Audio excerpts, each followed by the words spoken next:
ওকে, আজকে আমাদের টপিক হচ্ছে প্রিজম। তো প্রিজম কি? প্রিজম হচ্ছে এই যে এরকম দেখতে, এরকম শেপের। তো এইখানে যদি আমরা এই যে এই ডিরেকশন থেকে আলো ফেলি, তো সেক্ষেত্রে আলোটা কি হবে?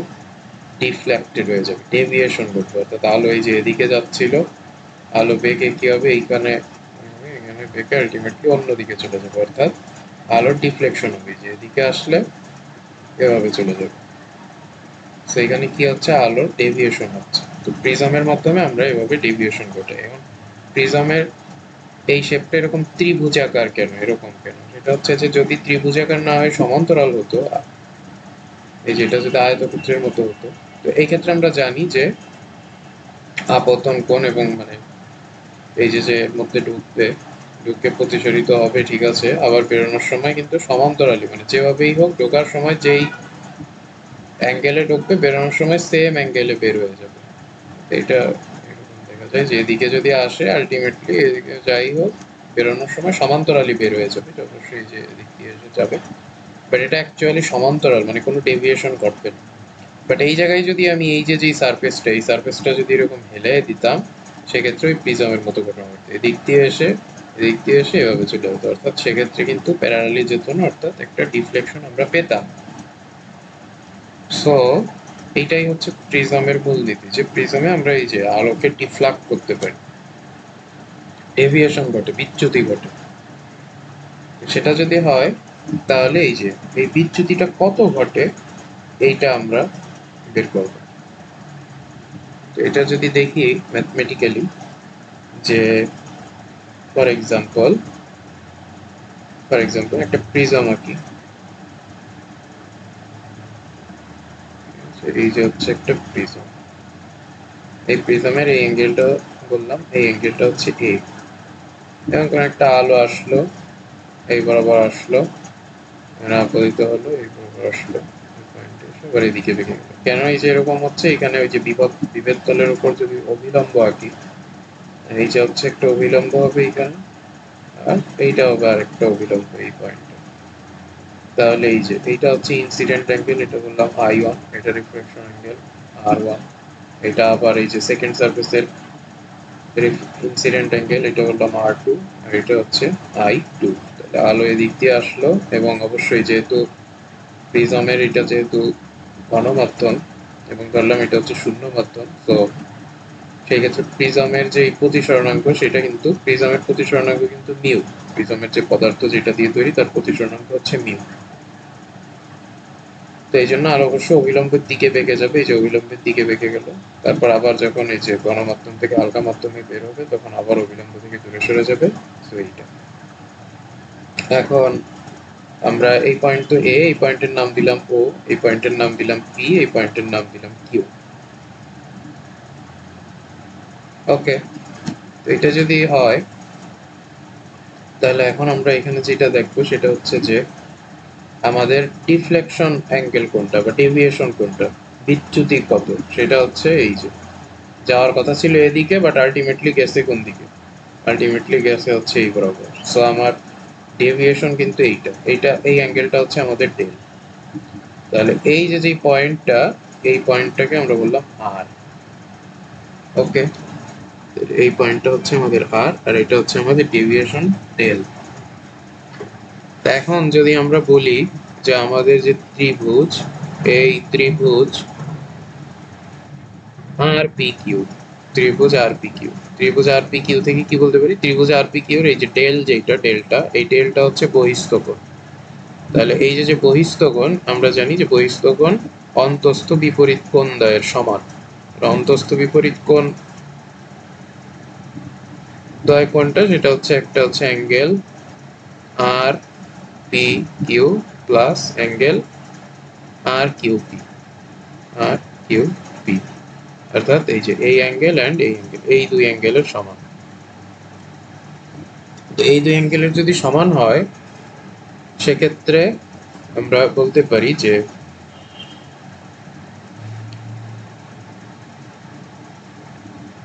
ওকে, তাহলে ডেল ইকুয়াল হচ্ছে এই যে আর পি কিউ ইকুয়াল।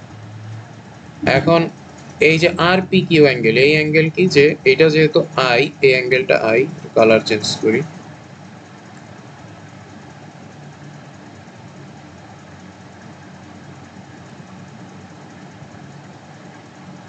এই অ্যাঙ্গেলটা যেহেতু আই অ্যাঙ্গেল, তাহলে এই যে যে টোটাল অ্যাঙ্গেল এটা কিন্তু বিপ্রতীপ কোণ, তাহলে এই অ্যাঙ্গেলটাও আই। তাহলে এই যে যে অ্যাঙ্গেলটা অর্থাৎ আর কিউ পি, এই অ্যাঙ্গেলটা কিন্তু হবে কি, এই অ্যাঙ্গেলটা হবে I one minus R one. তাহলে এই অ্যাঙ্গেলটা হচ্ছে I one minus R one plus, same ভাবে এটা যেহেতু আই টু, তাহলে এই বড় অ্যাঙ্গেল এটা হবে আই টু, আর এই যে ছোট এটা হচ্ছে আর টু। তাহলে এই যে যে অ্যাঙ্গেলটা, এই যে যে অ্যাঙ্গেলটা, এই অ্যাঙ্গেলটা কত হবে, এই অ্যাঙ্গেলটা হবে I two minus R two.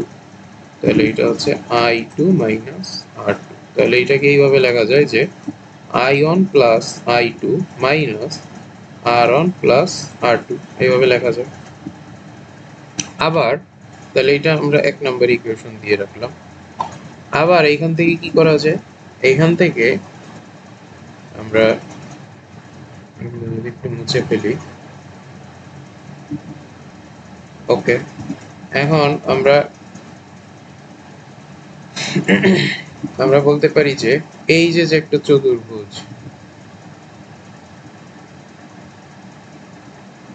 এই যে আমাদের একটা চতুর্ভুজ, এই চতুর্ভুজে আমরা কি বলতে পারি, এই চতুর্ভুজে বলতে পারি যে অ্যাঙ্গেল এ যেটা, এইটা প্লাস এই যে অ্যাঙ্গেল এ এইটা প্লাস অ্যাঙ্গেল ও এইটা plus angle A P O plus angle A Q O এইটা ইকুয়াল 360 ডিগ্রি। এটা কিন্তু আমরা বলতে পারি। এখন এই যে যে অ্যাঙ্গেল আর এ কিউ, এই দুইটা হচ্ছে যেহেতু এই যে অভিলম্ব, এটা যেহেতু অভিলম্ব আর এটা যেহেতু অভিলম্ব, তাহলে কিন্তু ওই দুইটা অ্যাঙ্গেল হচ্ছে 90 ডিগ্রি। তাহলে angle A plus angle O plus এটা 90 ডিগ্রি প্লাস 90 ডিগ্রি, এটা ইকুয়াল 360 ডিগ্রি। তাহলে angle A plus angle O এটা ইকুয়াল কিন্তু আমরা 180 ডিগ্রি বলতে পারি। আবার আমরা কি বলতে পারি যে এই যে যে ত্রিভুজটা, এই ত্রিভুজটা যদি আমরা কনসিডার করি, এই ত্রিভুজ, তাহলে এই ত্রিভুজে আমরা বলতে পারি যে অ্যাঙ্গেল ও প্লাস আর ওয়ান প্লাস আর টু এইটা ইকুয়াল 180 ডিগ্রি, ত্রিভুজের তিন কোণের সমষ্টি। তাহলে এখান থেকে কিন্তু এই যে অ্যাঙ্গেল ও যেটা, এটা ইকুয়াল আমরা বলতে পারি 180 minus R one minus R two. তাহলে সেইটা এই যে ও এর যে ভ্যালুটা সেটা কিন্তু এখানে বসাই দিবে, অ্যাঙ্গেল এ প্লাস ও কি 180 minus R one minus R two, এটা ইকুয়াল 180 ডিগ্রি। তাহলে এটা বাদ। তাহলে এই যে অ্যাঙ্গেল এ এইটা ইকুয়াল আর ওয়ান আর টু, এই সাইডে নিয়ে গেলে এ অ্যাঙ্গেল এইটা ইকুয়াল আসে হচ্ছে আর ওয়ান প্লাস আর টু। এটা দিলাম আমাদের 2 নম্বর ইকুয়েশন। এখন আমাদের 1 নম্বর ইকুয়েশন যেটা ছিল, এই যে এটা হচ্ছে আমাদের 1 নম্বর ইকুয়েশন ছিল। তাহলে সে 1 নম্বর ইকুয়েশনকে যদি একটু লিখি, আমাদের 1 নম্বর ইকুয়েশনটা ছিল ডেল যেটা, এটা হচ্ছে I one plus I two minus R one plus R two. তাহলে এটাকে আমরা I one plus I two minus A এইভাবে বলতে পারি, কারণ R one plus R two যেটা, এটা হচ্ছে আমাদের এর সমান। এটা আমরা 2 নম্বর ইকুয়েশন থেকে পাইছি। তাহলে এটা হচ্ছে আমাদের ডেল এর যে ইকুয়েশন সেটা, অর্থাৎ আমাদের বিচ্যুতি অ্যাঙ্গেল যেটা সেটা হচ্ছে ডেল, এবং এটা হচ্ছে I one plus I two minus A. এখন এইখানে এ যেটা, এটাকে আমরা প্রিজম অ্যাঙ্গেল বলি বা প্রতিসরণ অ্যাঙ্গেল বলি, প্রিজমের প্রতিসরণ অ্যাঙ্গেল। সো এটাকে আমরা প্রিজম অ্যাঙ্গেল বলতে পারি, প্রিজম অ্যাঙ্গেল।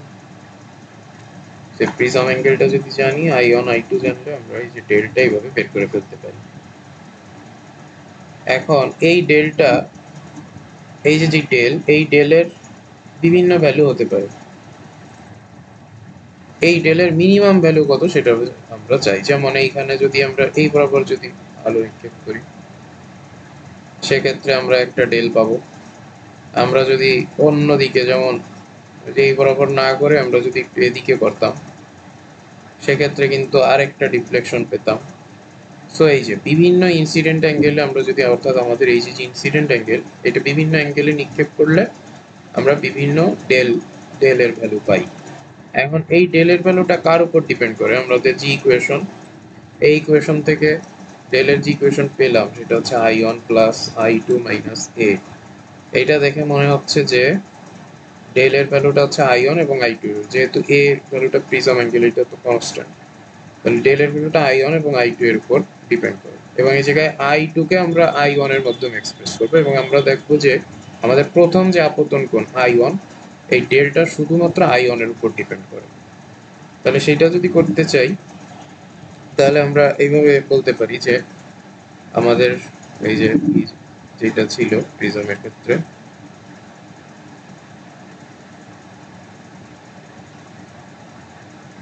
এটা হচ্ছে i1, এটা r1, এটা r2, এটা i2, আর এর প্রতিসরাঙ্ক ছিল মিউ। তাহলে মিউ ইকুয়াল আমরা কি বলতে পারি? মিউ ইকুয়াল বলতে পারি sign i1 by sine r1। এই যে প্রথম কেসে mu equal sine i1 by sine r1। Second কেসে আমরা কি বলতে পারি? মিউ ইকুয়াল বলতে পারি sign i2 by sine r2, এটা বলতে পারি। এখন এখানে ওই যে mu equal sine i2 by r2 কিভাবে বলতে পারি সেটা যদি একটু দেখি, এটা যদিও জানা তারপরেও একটু দেখি। যেমন এটা ছিল আমাদের r2 আর এটা ছিল আমাদের i2। ওকে, এখন এটা যেহেতু মিউ, তাহলে এটা কি? এটা হচ্ছে আমরা যদি এটাকে শূন্য মাধ্যম বলি তাহলে এই মিউটা হচ্ছে শূন্য মাধ্যমের সাপেক্ষে এই মাধ্যমকে কিছু একটা মাধ্যম পড়লাম সেটা হচ্ছে এই মাধ্যম, তাহলে শূন্য মাধ্যমের সাপেক্ষে ওই মাধ্যমের প্রতিসরাঙ্ক এইটা ইকুয়াল তাহলে 0 মিউ a। তাহলে শূন্য মাধ্যমে অ্যাঙ্গেল কত? শূন্য মাধ্যমে অ্যাঙ্গেল হচ্ছে i2। এই যে প্রথমে এখানে যেটা থাকে সেই মাধ্যমের অ্যাঙ্গেলটা এখানে বসাবো, তাহলে সাইন i2 বাই তারপরে এখানে যে আছে সে নিচে, এটা হচ্ছে স্নেলের সূত্র, এটা আমরা জানি। তাহলে sign i2 by sine r2 এইভাবে আসে আর কি। তাহলে mu equal sine i1 by sine r1 আর mu two equal sine i2 by sine r2, এটা আমরা বলতে পারি।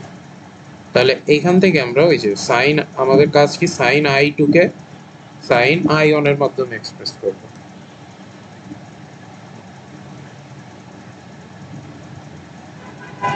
তো সেক্ষেত্রে কি করতে পারি যে আমাদের mu equal sine i1 by sine r1,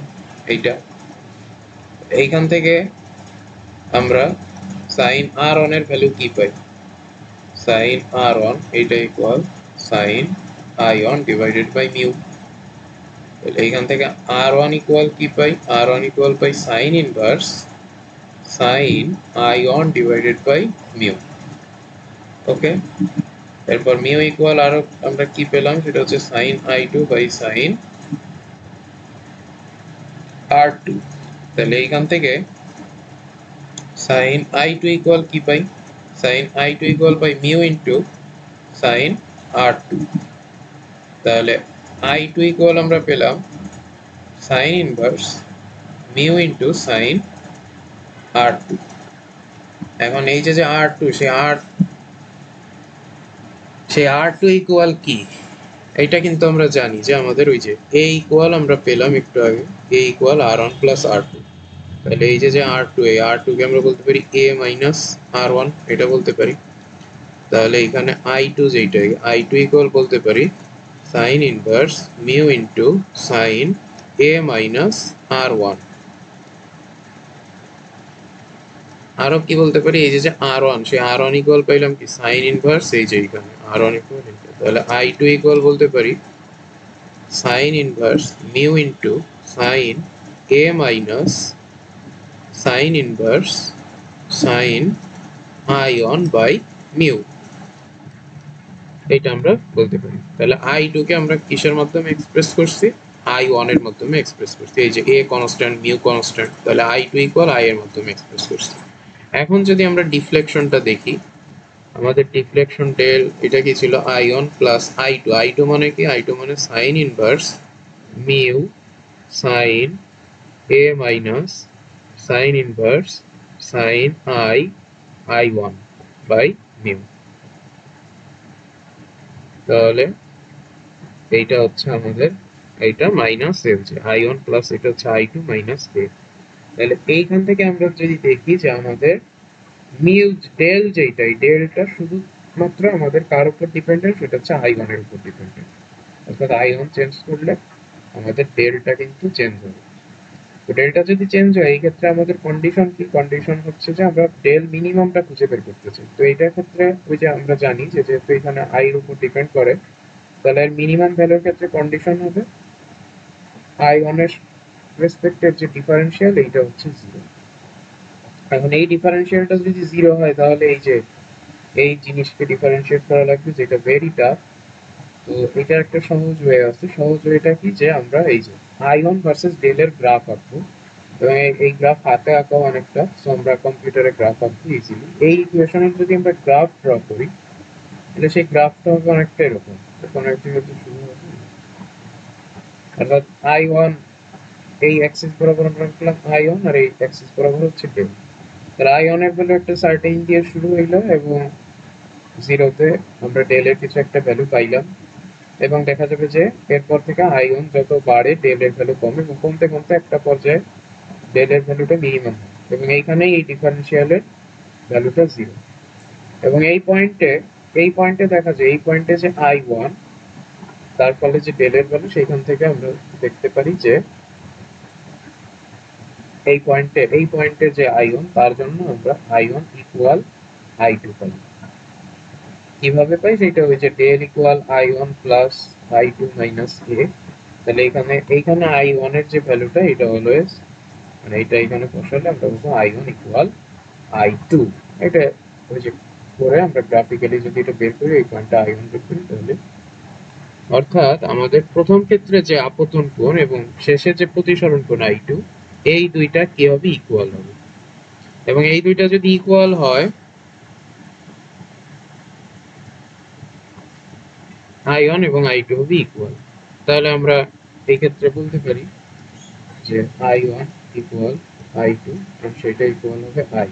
তাহলে আমাদের ডেল যেটা, এটা হচ্ছে আই1 প্লাস আই2 মাইনাস এ। তো এটাকে আমরা বলতে পারি 2i মাইনাস এ।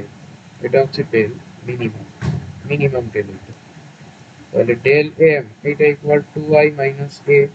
তাহলে এখান থেকে i ইকুয়াল কিন্তু আমরা বলতে পারি del minimum plus A by 2, এটা আমরা বলতে পারি। এবং আমরা এই গ্রাফ থেকে আরো যেটা পাবো সেটা হচ্ছে যে এই পয়েন্টে আই এর যে ভ্যালু, সেটা দিয়ে আমরা যদি আর এর ভ্যালু হিসাব করি, সেক্ষেত্রে আমরা পাবো যে আর1 ইকুয়াল আর2। তাহলে ডেল মিনিমাম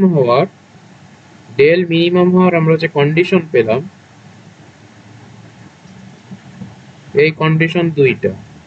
একটা কন্ডিশন হচ্ছে আই1 ইকুয়াল আই2, আর একটা কন্ডিশন হচ্ছে আর1 ইকুয়াল আর2।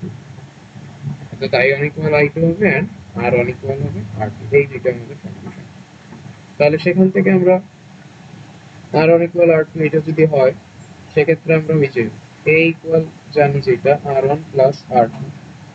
সো এখানে ওই যে আর1 ইকুয়াল আর2 হলে এটাকে 2r1 বা শুধু 2r এটা বলতে পারি। সো আর ইকুয়াল কি a বাই 2।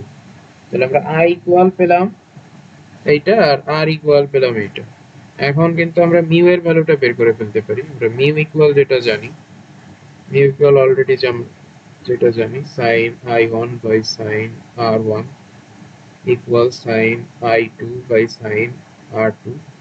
এখানে i1 i2 এটাকে আমরা বলতে পারি sin i by sin r, যেহেতু এরা সমান ডেল মিনিমামের ক্ষেত্রে। তাহলে মিউ ইকুয়াল sin i যেটা, এটা কি del minimum plus a by 2 divided by sin r এর ভ্যালু কত পাইলাম, সেটা হচ্ছে a বাই 2। তাহলে এইটা মিউ ইকুয়াল এইটা বলা যায়। এই হচ্ছে ডেল মিনিমামের ব্যাপার স্যাপার। ওকে, আচ্ছা, তো ডেল মিনিমামের ব্যাপার এটা যদি হয়, এখান থেকে আরেকটা জিনিস করা যায়, সেটা হচ্ছে যে প্রিজমের এই অ্যাঙ্গেলটা, অর্থাৎ প্রিজম অ্যাঙ্গেল যেটা এ, এই অ্যাঙ্গেলটা যদি ছোট হয়, এই অ্যাঙ্গেলটা যদি অনেক ছোট হয়, সেক্ষেত্রে কি দেখা যাবে, যে সেক্ষেত্রে দেখা যাবে যে এই অ্যাঙ্গেলটা যদি অনেক ছোট হয়, সেক্ষেত্রে ওই যে আপতন প্রতিসরণের ক্ষেত্রে আপতন কোণ, প্রতিসরণ কোণ যেগুলাই থাকবে, এই আপতন কোণ, প্রতিসরণ কোণ এইগুলা খুব ছোট হবে। তো এইগুলা যদি অনেক ছোট হয়, সেক্ষেত্রে আমাদের মিউ যেটা sin i1 by sin r1, এটা equal sin i2 by sin r2।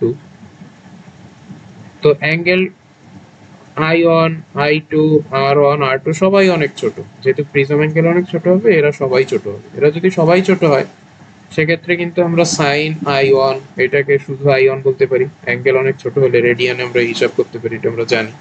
আবার সাইন I2 এটাকে শুধু I2 বলতে পারি, সেম ভাবে সাইন I1 R1 কে R1, সাইন R2 কে শুধু R2 এটা বলতে পারি। তো সেক্ষেত্রে আমাদের মিউ কি হবে? মিউ হবে হচ্ছে I1 divided by R1 equal আমরা বলতে পারবো I2 ডিভাইডেড বাই R2। তাহলে এখান থেকে I1 ইকুয়াল কত পেলাম? I1 ইকুয়াল এখান থেকে মিউ ইন্টু R1 পাবো, আবার এখান থেকে I2 ইকুয়াল পাবো মিউ ইন্টু R2। তাহলে এটা যদি আমরা ওই যে আমাদের ডেল যেটা ছিল, ডেল কি ছিল? I1 plus I2 minus A। আমাদের I1 হচ্ছে mu into R1 plus mu into R2 minus A।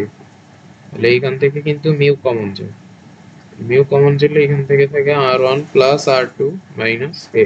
এখন R1 প্লাস R2 এটা কিন্তু আমাদের A, তাহলে মিউ A মাইনাস A। এখান থেকে আবার A কমন যায়, তাহলে A কমন গেলে থাকে মিউ মাইনাস 1। তাহলে অর্থাৎ প্রিজম অ্যাঙ্গেলটা A যদি অনেক ছোট হয় সেক্ষেত্রে ডেল ইকুয়াল এইটা, ডেল ইকুয়াল অলওয়েজ এইটা হবে। সো এখানে আমরা বলতে পারি del equal A into mu minus 1। বুঝা গেছে? এইটা হচ্ছে ব্যাপার স্যাপার।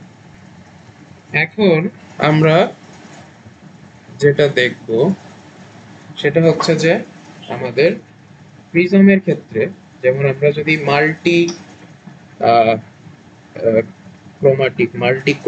লাইট বা মাল্টিক্রোমাটিক রে, যেটা যার মধ্যে অনেকগুলো বর্ণালী আছে, যেমন সূর্যের আলো, এই সূর্যের আলো যদি আমরা প্রিজমের উপর মারি, যেমন এটা হচ্ছে রে, এবং এই একটা রের মধ্যে আমরা জানি যে 7টা রং আছে। 7টা রং যদি থাকে তাহলে কিন্তু তারা একইভাবে প্রতিসরিত হবে না। কেন? কারণ মিউ এর ভ্যালুটা ডিফারেন্ট। কারণ আমরা জানি যে স্নেলের সূত্র যেটা ছিল ওইটা ছিল যে আমাদের তরঙ্গ দৈর্ঘ্য সেম, মানে সিমিলার তরঙ্গ দৈর্ঘ্যের ক্ষেত্রে একটা উপাদানের মিউ এর ভ্যালুটা সেম হবে। বাট তরঙ্গ দৈর্ঘ্য যদি চেঞ্জ হয় মিউ কিন্তু চেঞ্জ হয়ে যাবে, তরঙ্গ দৈর্ঘ্য চেঞ্জ হলেই মিউ চেঞ্জ হয়ে যাবে। তাহলে তরঙ্গ দৈর্ঘ্য চেঞ্জ হলে যদি মিউ চেঞ্জ হয়ে যায় সেক্ষেত্রে আমাদের এই যে এর মধ্যে যেমন সূর্যের আলোর মধ্যে 7টা রং আছে, তাহলে এরা যখন প্রতিসরিত হবে একজন কিন্তু, যেমন লাল আলোর ক্ষেত্রে প্রতিসরণটা কম হবে, কারণ আমরা জানবো যেটা যে লাল আলোর ক্ষেত্রে যেহেতু তরঙ্গ দৈর্ঘ্য বেশি, তাহলে লাল আলোর ক্ষেত্রে হচ্ছে প্রতিসরণটা ওই যে অভিলম্বের দিকে যে বেঁকে যায় এটা কম বাঁকবে। সো লাল আলোটা ধরো একটু কম বেঁকে দিক দিয়ে চলে গেল। তারপরে এর মধ্যে এই যে এই লাল আলো, সবুজ আলো যেটা ছিল সেটা আর একটু বেশি অবিলম্বের দিকে বেঁকে যাবে, তো সেটা একটু বেশি এদিকে চলে যাবে, অন্য যেটা আছে তার থেকে তরঙ্গ দৈর্ঘ্য কম সেইভাবে চলে যাবে। তো এভাবে প্রিজমের মাধ্যমে কিন্তু আমরা ওই যে একটা রের মধ্য দিয়ে যে 7টা বর্ণালী আসছিল তাদেরকে কিন্তু এই যেভাবে সেপারেট করে ফেলতে পারি। তো এইটাই হচ্ছে ওই যে সৌর বর্ণালী গুলোকে আমরা, মানে কয়টা বর্ণালী আছে এটা কিন্তু আমরা খুঁজে বের করতে পারি। তাহলে সেটা যদি খুঁজে বের করি তাহলে আমাদের ওই যে এটা একটু দেখি যে তরঙ্গ দৈর্ঘ্যের সাথে আমাদের মিউ এর ভ্যালুটা কিভাবে ডিপেন্ডেন্ট। যে এটার একটি ইকুয়েশন আছে যে mu equal a plus B by lambda square plus C by lambda to the power 4। এখানে এই যে এ বি সি এরা যারা আছেন এরা সবাই কনস্ট্যান্ট। তাহলে মিউ এর ভ্যালুটা কার উপর ডিপেন্ড করতেছে? ল্যামডা এর উপর। এবং এই যেখানে ল্যামডা আছে হচ্ছে হরে, তো ল্যামডা যদি হরে থাকে তাহলে ল্যামডা যদি বাড়ে মিউ এর ভ্যালুটা কমবে। মিউ এর ভ্যালু কম হয় মানেই ওই যে সাইন আই বাই সাইন আর এইটার ভ্যালু কম হয়, দ্যাট মিনস ওই যে ডিফ্লেকশন যেটা ওই ডিফ্লেকশনটা কম হবে, পজিশনের ক্ষেত্রে ডিফ্লেকশনটা কম হবে। তাহলে ল্যামডা যেহেতু আমরা কিন্তু ওই যে তরঙ্গ দৈর্ঘ্যের কিন্তু ক্রম জানি, বিভিও জি ওয়াই ও আর, এটা হচ্ছে রেড, অরেঞ্জ, ইয়েলো, গ্রিন, ভিভকাইও, blue, indigo, violet. So red আলোর তরঙ্গ দৈর্ঘ্য সবচেয়ে বেশি, তাহলে ওর ডেভিয়েশনটা সবচেয়ে কম হবে, তারপর অরেঞ্জ, তারপর ইয়েলো, গ্রিন, ব্লু, ইন্ডিগো, আর সবার লাস্টে ভায়োলেটেরটা সবচেয়ে বেশি হবে। তো সেটা যেহেতু হবে তাহলে আমরা কিন্তু এই যে যদি একটা সূর্যের আলো এখানে ফেলি, এই প্রিজমে যদি সূর্যের আলো ফেলি এখানে, তাহলে লাল আলোটা থাকবে হচ্ছে সবচেয়ে কম ডিফ্লেক্টেড হবে, এটা ধরলাম লাল। তারপরে অরেঞ্জ যেটা সেটা আরেকটু বেশি, তারপর একটা আরেকটু বেশি, এবং এভাবে চলতে থাকবে। এরকম করতে করতে লাস্টে যে অরেঞ্জ যে এই কি বলে ইন্ডিগো যে ভায়োলেট যেটা থাকবে বেগুনি, সেটা হবে সবচেয়ে বেশি। সো আমরা এখানে যদি একটি স্ক্রিন রাখি, কখনো তল রাখি যেখানে পতিত হবে, তাহলে আমরা সবার নিচে এইখানে কি দেখতে পারবো, এইখানে দেখতে পারবো ভায়োলেট, এটা সবচেয়ে বেশি ডিফ্লেক্টেড হবে, ডেভিয়েট হবে। আর এইখানে দেখতে পারবো রেড, হবে রেড, অরেঞ্জ, ইন্ডিগো, ইয়েলো, এবার সবার লাস্টে আমরা পাবো হচ্ছে ভায়োলেট। এই যে এইখানে দেখো, এই যে প্রিজমের উপর পড়ছে, আর এই যে 7টা আলোতে ভাগ হয়ে গেছে। উপরের দিকে আছে কোন আলোটা, উপরের দিকে লালটা আছে, আর একদম নিচে আছে বেগুন। তো 7টা রঙে কিন্তু ভাগ হয়ে গেছে, এবং প্রিজমের ক্ষেত্রে এটা ঘটে। এবং এই ক্ষেত্রে আমাদের আরেকটা প্যারামিটার আছে, সেটা হচ্ছে ক্ষমতা কি, মানে বিচ্ছুরণ ক্ষমতা কি রাশি দ্বারা এক্সপ্রেস করা হয়, সেটা হচ্ছে যে আমাদের এই যে, তো প্রত্যেকটা এই যে ভায়োলেটের ডেভিয়েশন একরকম, ইয়েলোর ডেভিয়েশন একরকম, আর রেডের ডেভিয়েশন একরকম। রেডেরটা সবচেয়ে বেশি আর ভায়োলেটেরটা সবচেয়ে কম। আর মাঝে সবচেয়ে বেশি কম ডেভিয়েশন হবে রেড, এবং সবচেয়ে বেশি ডেভিয়েশন হবে হচ্ছে ভায়োলেট। তাহলে এভারেজ ডেভিয়েশন কত হবে? এভারেজ ডেভিয়েশন হবে হচ্ছে, সরি, এভারেজ ডেভিয়েশন, এটাকে ভি এভারেজ যদি বলি, তাহলে সেটা হবে হচ্ছে রেডের যে ডেভিয়েশন যেটা সবচেয়ে কম, প্লাস ভায়োলেটের ডেভিয়েশন সবচেয়ে বেশি বাই 2। এটা হচ্ছে আমাদের এভারেজ ডেভিয়েশন। এটাকে শুধু ডেল দিয়ে আমরা এক্সপ্রেস করবো, শুধু ডেল। তাহলে আমাদের বিচ্ছুরণ ক্ষমতা যেটা, সেই বিচ্ছুরণ ক্ষমতা কি, বিচ্ছুরণ ক্ষমতাকে আমরা এক্সপ্রেস করবো ওমেগা দিয়ে। এই ওমেগা হচ্ছে ভায়োলেটের বিচ্ছুরণ হবে সবচেয়ে বেশি, আর রেডের বিচ্ছুরণ হবে সবচেয়ে কম। তাহলে delta V minus delta R, অর্থাৎ সবচেয়ে বেশি deviation minus minimum deviation divided by average deviation delta. এইটা কি, এইটা কিন্তু আমরা ওই যে ডেল্টা ভি, এইটা ইকুয়াল আমরা বলতে পারবো যে mu V minus 1 into A, মাত্র যেটা দেখলাম যে del equal mu minus 1 into A. তো ভায়োলেটের জন্য প্রতিসরণাঙ্ক হচ্ছে মিউ ভি, রেডের জন্য প্রতিসরণাঙ্ক হবে মিউ আর মাইনাস 1 বাই এ। তো প্রিজম অ্যাঙ্গেল এটা তো ফিক্সড। আর এভারেজ যেটা, এর জন্য হচ্ছে মিউ মাইনাস 1 ইন্টু এ। তাহলে এটা যদি এখানে বসাই বিচ্ছুরণ ক্ষমতার এখানে, তাহলে এটা থাকবে mu minus 1 mu V minus 1 into A minus mu R minus 1 into A divided by mu minus 1 into A. তাহলে এইটাকে ক্যালকুলেট করলে কি পাবো, ওমেগা, এটা পেলাম mu V minus mu R into A divided by mu minus 1 into A. A cancel, এটা হবে mu V minus mu R divided by mu minus 1, এটা হচ্ছে ওমেগা। তাহলে এইটাকে আমরা বলি হচ্ছে বিচ্ছুরণ ক্ষমতা। এই মোটামুটি আমাদের প্রিজম